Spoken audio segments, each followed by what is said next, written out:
You may ask, how did this tradition get started? I'll tell you. I don't know. But it's a tradition. And because of our traditions, every one of us knows who he is and what God expects him to do.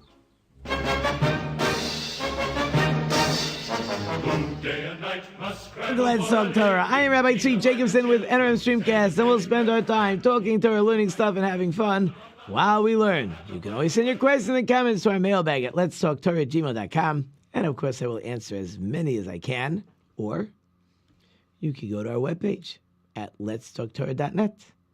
We have the old shows, the new shows, or of course you can go to wherever you get your podcasts and you can find us.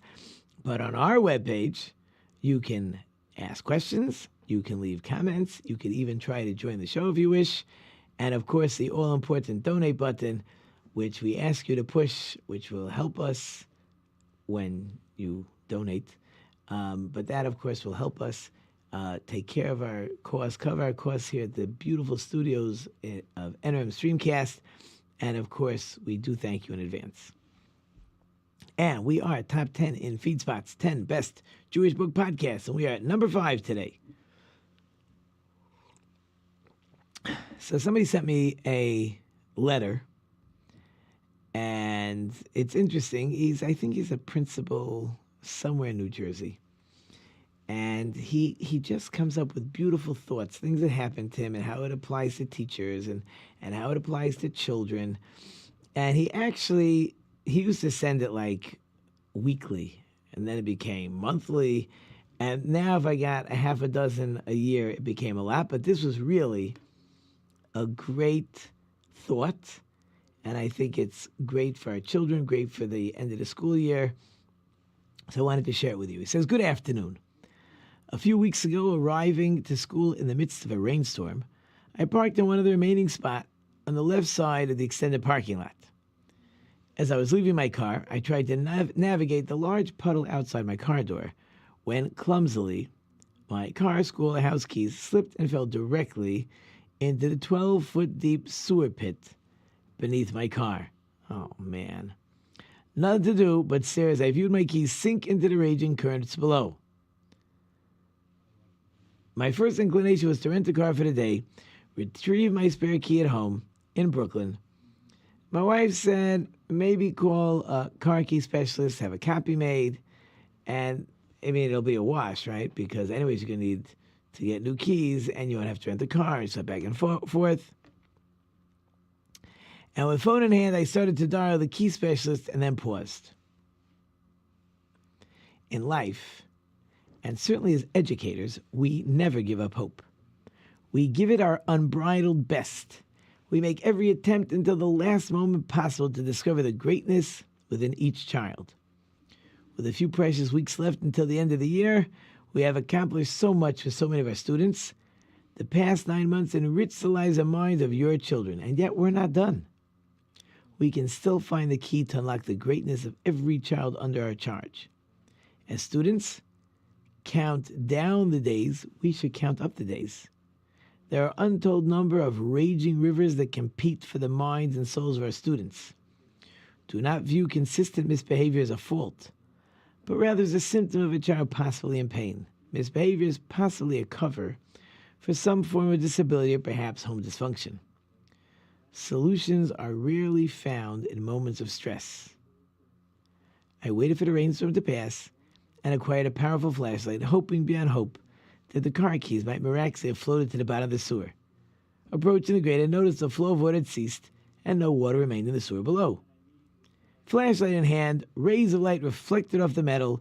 The 3 keys had found their home 12 feet below. The weight of the keys overcame the water's rushing current. A call was made to Kobe, our building manager, who arrived with his truck full of tools and gadgets, and within a few minutes retrieved the keys. We are professional, passionate educators who possess the tools and gadgets required to reach the potential of each and every student.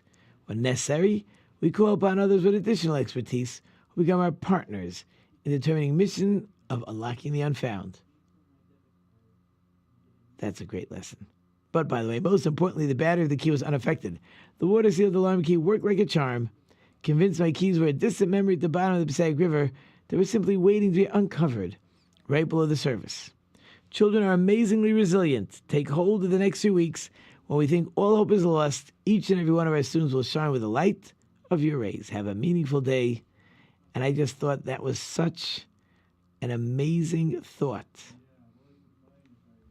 that I needed to share it with you, because it's beautiful. Because I'm an educator, and I can tell you this year's class has been challenging, and I've worked hard, and I'm still working hard, because we don't get to take off. And what you tried yesterday and tried today, try again tomorrow. If you come up with a new idea like today, today was amazing, because we're learning in class about Paro when he wakes up amazingly. He goes to sleep the night of the plague of the firstborn.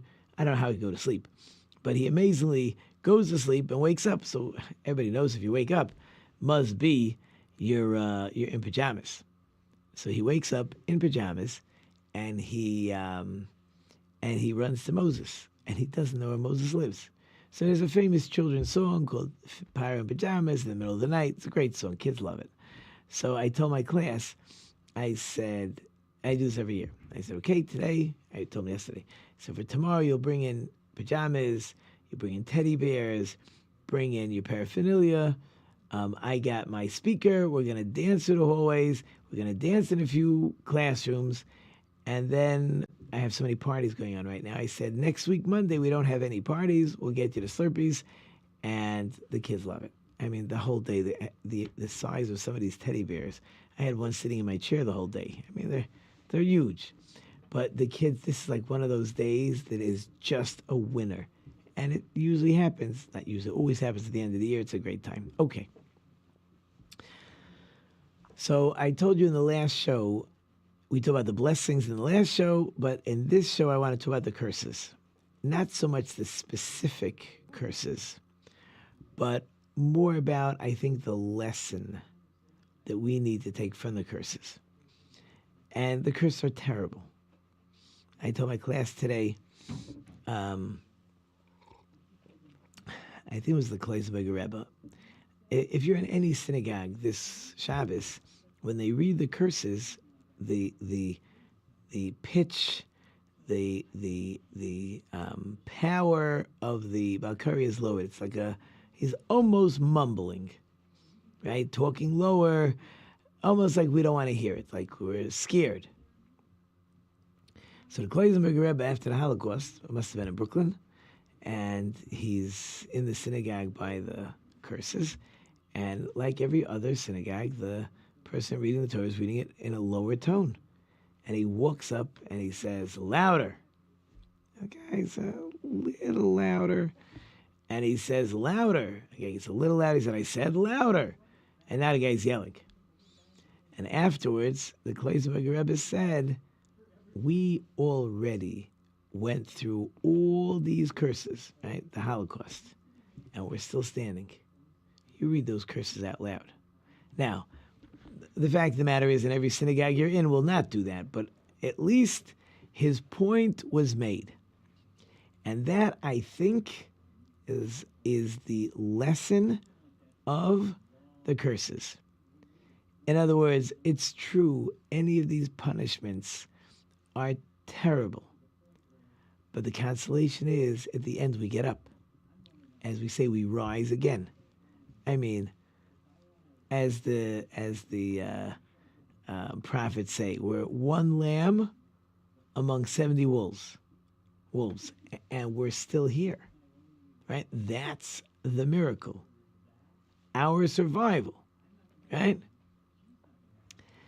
There's a lot of nations that have been around, but names change, even if the race still exists. Races change, even if the names exist. Babylonians, you know any Babylonians? Romans? Egyptians? They're not a world power. They're nothing, right? They're not even related to ancient Egypt, right? In other words, the curses are proving to us that there's going to be a redemption. The fact that for the last 3,300 years we've been hated, and over different nations tried to destroy the Jewish people, and they destroy a lot, but we're still standing, and there's still a religious presence, and we're still the smallest nation. We're minuscule compared to the amount of people in the world. There's no nation that if they, I'd say the word genocide, but even if the people couldn't accomplish it now, but everybody disappears eventually. Every melting pot. Every nation, but we're still here, and it's not that we're living in now over the last 70 plus years. So now there's obviously a large presence of Jews in the land of Israel. But most of our history, we have not been in the land of Israel. Very really, of the 3,300 years. So you had, we go into the land of Israel, and we're there approximately, like 752 years, and then we're thrown out, and then we come back, we build the second temple, it's another 400 and change years, then we're there, and then over time we seem to barely be in the land of Israel. So we've existed as a nation for the majority of our history. That is unheard of, and the truth is not normal. We should just have assimilated and melted away. But we haven't. Must be that God has a plan. Like, why is God doing this? Because there's going to be a redemption.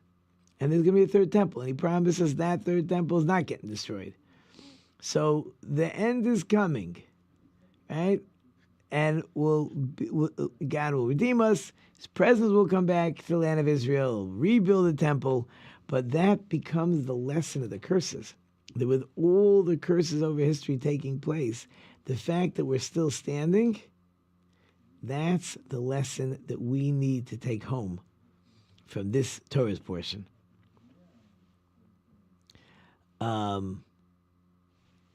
Why does God need this? I mean, it's a pretty hard lesson, right? But first thing you should wonder, so one of the curses, we're exiled. We're all over the world. Why? Why do we have to spread out all over the world? So one answer is that the nations of the world at least have the opportunity to learn from us that there is a God and what God wants. But on the opposite extreme, it's actually for our safety. I told over the story in class today. One of the Caesars had wanted to destroy the Jewish people, and he sat down with his advisors. Now, why he had advisors when he didn't want to listen to them is an interesting question. And the advisor says, one advisor say, Your Majesty, you know that Rome does not really rule the whole world. You can't kill all the Jews. You'll get a lot, but you can't kill them all. So if your purpose is to annihilate them and you can't, why bother? So the Caesar says to him, You're right. You are right. But, the law. The law is if you best the Caesar, then we have to kill you. So he's on his way being led out to his execution, and a lady calls out and says, What a sad situation. You went and saved the Jewish people, and you're not even Jewish. Do you know what your reward would be if you'd be Jewish? And on the spot, he circumcises himself. Then he gets killed. Furthermore, interesting enough, always wandering actually helps us not assimilate. In other words, we don't really get to put down those roots. Of course, in Europe, they thought they were helping themselves. They're really helping us. But we weren't allowed to be landowners. I'm talking about farms. Obviously, I had the place to live. You put a shack somewhere. You know what I mean? We weren't allowed in the trades. So, and then they would, so we got involved in some type of banking and money loaning or lending. And then they threw us out. They got mad at us. We didn't have enough taxes. We did something. I don't know, whatever they made up. And they threw us out. So we're forever wandering. Well, how are you supposed to assimilate if you're not allowed? Right? So there's got to be, right? On one extreme, we say the fact that we survive is miraculous, but part of that miraculous is God's going to make sure that we're forever wandering, so we don't really have that full-fledged ability to assimilate. I mean, it's, I use that phrase before, melting pot. At least when I went to school, the big deal in our social studies books was America was the great melting pot. And I always remember the teacher would ask, okay, whose parents are from a different country? Because a lot of teachers, the book tells them the questions they're supposed to ask. So, and that's all they ask, right? If the book doesn't say an out-of-the-box question, they don't ask it. Whose parents, whose grandparents, because even in my days, right? In other words, the likelihood was, especially in New York, that your grandparents were born in Europe. And I'm sitting there saying, come on, ask whose great grandparents came over. Because I was a real Yankee Doodle dandy. And of course, they never asked that question. And it didn't occur to me to raise my hand and say, teacher, my great grandparents all came over, like in the late 1800s or early 1900s. But, right, the idea, that's what America wants. America wants you to move here, work hard, but they want you to assimilate. They want you to become, and that really is what happens, right? Eventually, it doesn't matter what country the parents come from. The children are going to school. And in school, the parents will try to make a big deal about the culture, the race, but overall, the goal is to get everybody to assimilate. And then you become American. But we don't have that luxury, amazingly enough. And we're uprooted from country to country. So how long have Jews been in America? I don't mean, of course there were people here back in the 1600s, but that doesn't count. But certainly you got to say it had a foothold in the early 1900s, and then after World War II it exploded. But we haven't been here that long. And hopefully we won't be thrown out here, but history doesn't seem to be so kind to us. And therefore, if we don't have the security, if Jewish people don't have the security of being taken care of, then you got to rely on God, which is part of God's plan. Now, by the way, it happens to be debatable if when we returned for the Second Temple, if that qualified as a full-fledged redemption. The Abarbanel says it does not. He said, first of all, 42,000 returned from Babylonia. He was from Spain. He said Spain had a lot of people that left after the First Temple, and they never came back. And the truth is, in the Second Temple, we're not even in control. Greeks, first it was the Persians, then the Greeks, then a small window of the Hasmoneans, then you have the Romans.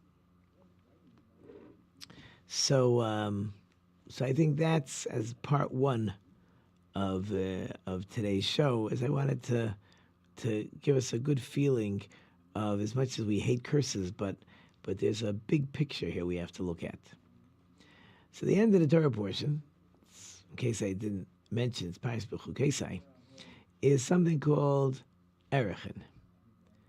Erech in Hebrew means my value. What is my value? Now, of course, a person is priceless. That's ridiculous. What is my value?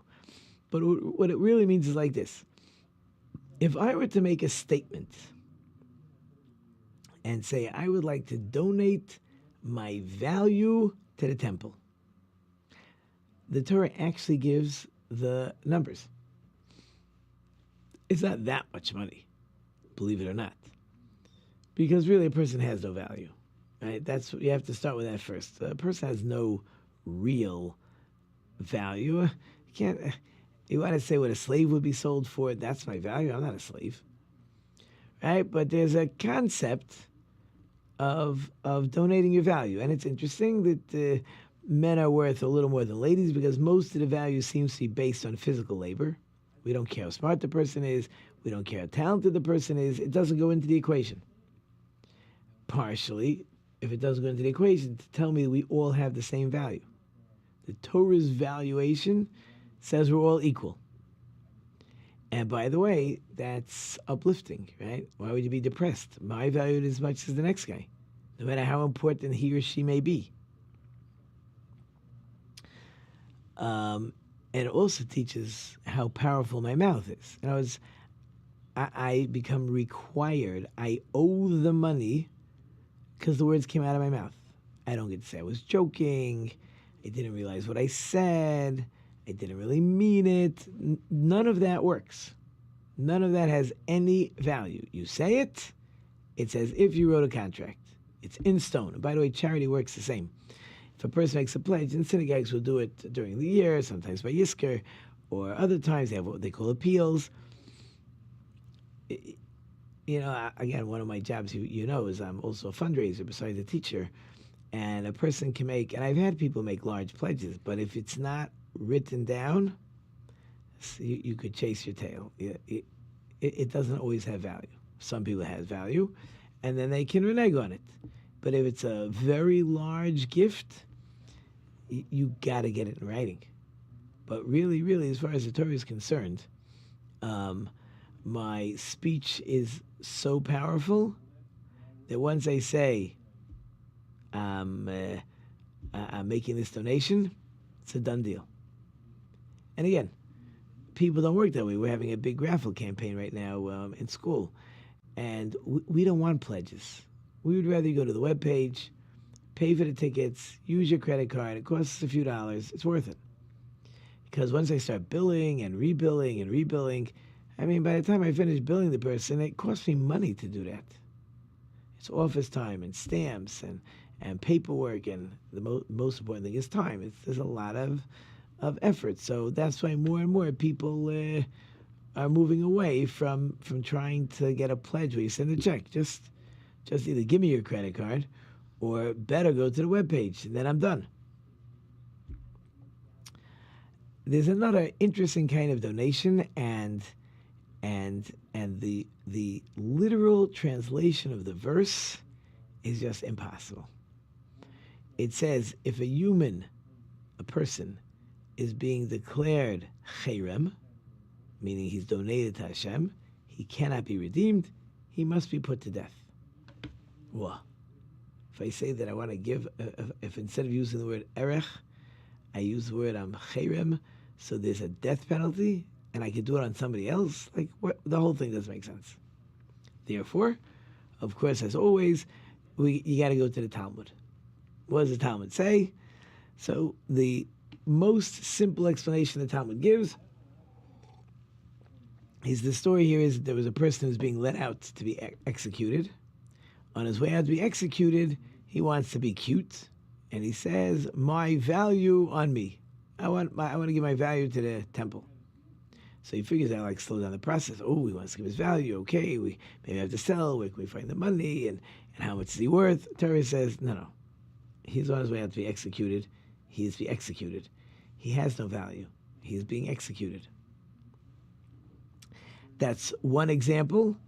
A second example is a verse elsewhere where if a person has a cow that's a little bit dangerous and it gores people. So if this ox became a known goring ox, either it already killed a few people, which is hard to imagine because the ox should have been put to death, or perhaps maybe it killed other animals, and that was enough to put it in the category of what's called a muad, that it's a goring ox. So then, at that point, if it kills a person, so not only is the ox put to death, but the verse says the owner has a death penalty over his head. Now, it doesn't mean he really gets killed. What it means is this. It means he has to give his value to the family of the person that was killed. In other words, in general, you cannot buy your way out of a death penalty. You can't buy your way out of a death penalty. A death penalty, you gotta the person is going to get killed. But in this case, where it was the ox did the killing, so the person doesn't really have a death penalty. It's more of a heavenly death penalty, and that there could be a buyout. And then there's a fascinating Ramban. Ramban says it means in battle. If we're battling an enemy and we want to declare, now it has to, a person can't do this declaration, it has to really be the court. Similar to what Joshua did, the first city the Jewish people attacked, Jericho. You can say, we are going to make that enemy chayrim. Right? We're going to attack that nation. We're going to make them chayrim. That means you have to kill everybody. You can't take any, no, not only people. No cattle, no money. Everything has to get destroyed. Okay, the money could go to the temple, but if you use such a phrase, right, then that, the Ramban says, what the verse is referring to, that when they would go to battle, they could make such a thought. Now, it happens to answer a fascinating question, but we ran out of time. So the music is playing. I hope you enjoyed it. Short and sweet. Thank you, of course, to my wonderful sponsor listeners. You know I can't do without you. Thank you to our production team. We have Ellen in the back. I've been lectures and food for thought. Until next time, I'm Rabbi Tzvi Jacobson. You've been listening to Let's Talk Torah on NR Streetcast. Until next time, don't forget to think about it.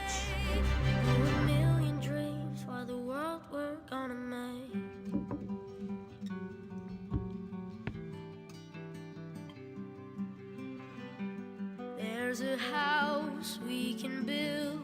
Every room inside is filled with things from far